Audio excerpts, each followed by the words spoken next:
പോയാലോ അനുഭവത്തിലേക്ക്? ഓം നമോ ഭഗവതേ വാസുദേവായ മുകളിൽ ഹിന്ദിയിൽ എഴുതിയിട്ടുണ്ട്. കൃഷ്ണ ഗുരുവായൂരപ്പ ശരണം, സർവം ശ്രീ രാധാകൃഷ്ണാർപ്പണമസ്തു. നമസ്കാരം ശ്രീകാന്ത് സാർ. എങ്ങനെ തുടങ്ങണമെന്നറിയില്ല കേട്ടോ. എൻ്റെ അമ്മയുടെ അച്ഛൻ വലിയ ഗുരുവായൂരപ്പ ഭക്തനായിരുന്നു. അതുകൊണ്ട് കുഞ്ഞിലേ മുതൽ കണ്ണൻ്റെ കഥകളൊക്കെ കേട്ടിട്ടുണ്ട്. പക്ഷെ ഭക്തിയൊന്നും വന്നിട്ടില്ല കേട്ടോ. സ്വസ്തികയിലൂടെയാണ് കണ്ണനോട് ഭക്തിയും സ്നേഹവും ഒക്കെ തോന്നി തുടങ്ങിയത്. അതിന് പിന്നാലെ എൻ്റെ മകനൊരു ഡിഫിക്കൽട്ട് ഹെൽത്ത് ഇഷ്യൂ വന്നു. അങ്ങനെ ഭഗവാനോട് കൂടുതൽ അടുത്തു. ആദ്യമായി ഏകാദശി എടുത്തു തുടങ്ങിയതും സ്വസ്തികയുടെ നിർദ്ദേശപ്രകാരമാണ്.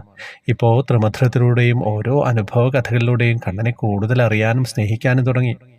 ലാസ്റ്റ് വീക്കിൽ ഞാൻ നമ്മുടെ ഗ്രൂപ്പിൽ ഒരു പ്രാർത്ഥനയും ആവശ്യപ്പെട്ടിരുന്നു കേട്ടോ. ഞാൻ 1.5 മാസമേ ആയുള്ളൂ ത്രിമധുരത്തിൽ അംഗമായിട്ട്. ലാസ്റ്റ് വീക്കിൽ പ്രാർത്ഥന ആവശ്യപ്പെട്ടത് മോന് ഇപ്പോൾ ചെറിയ ബുദ്ധിമുട്ടുണ്ട്, അതൊന്ന് മാറാൻ വേണ്ടിയാണ് ഞാൻ പ്രാർത്ഥന ആവശ്യപ്പെട്ടത്. പ്രാർത്ഥിച്ച എല്ലാവർക്കും കോടി കോടി നന്ദി പറയുന്നു.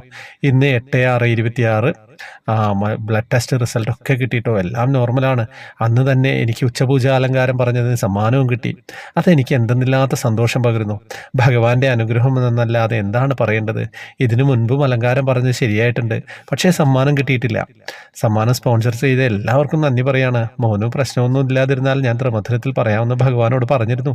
അതുകൊണ്ട് സാർ ഇത് ത്രിമധുരത്തിൽ വായിക്കണം. സാറിൻ്റെ ശബ്ദത്തിൽ കേൾക്കുമ്പോൾ ഭഗവാന്റെ ശബ്ദത്തിലൂടെ കേൾക്കുന്നത് പോലെയാണ്. സർവം കൃഷ്ണാർപ്പണമസ്തു. ജയ് ശ്രീ രാധേശ്യാം. ഇങ്ങനെ സാർ ആവശ്യമുള്ള എഡിറ്റിംഗ് ഒക്കെ ചെയ്തോളൂ കേട്ടോ. ഇപ്പോൾ ഇങ്ങനെ മലയാളം എഴുതാനില്ലാത്തത് കൊണ്ട് ഒരു ഫ്ലോ വരുന്നില്ല, ക്ഷമിക്കണം സാർ. നല്ലോണം എഴുതുന്നയാളായിരുന്നു എന്ന് കണ്ടാൽ അറിയട്ടോ, ഫ്ലോ ഒക്കെ ഉണ്ട്. എങ്കിലും കുറേ കഴിയുമ്പോൾ നമുക്ക് മറന്നൊക്കെ പോകും.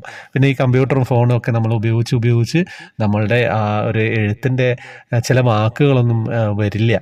അതാരെയും പറഞ്ഞിട്ട് കാര്യമില്ല. നമ്മുടെ ജീവിത രീതിയൊക്കെ അങ്ങനെ മാറിക്കഴിഞ്ഞല്ലോ. എന്താ കഥ! മനോഹരമായിട്ടുള്ള അനുഭവം മകന് വേണ്ടി അമ്മ എഴുതിയത് എല്ലാവരിലേക്ക് എത്തിക്കുക. ജോയിൻ ബട്ടണിലൂടെ വരാം. വാട്സപ്പ് ഗ്രൂപ്പിൽ വരേണ്ടവർ അനുഭവം കുറച്ച് ദിവസം അയക്കുന്നത് നിർത്തി വെക്കുക.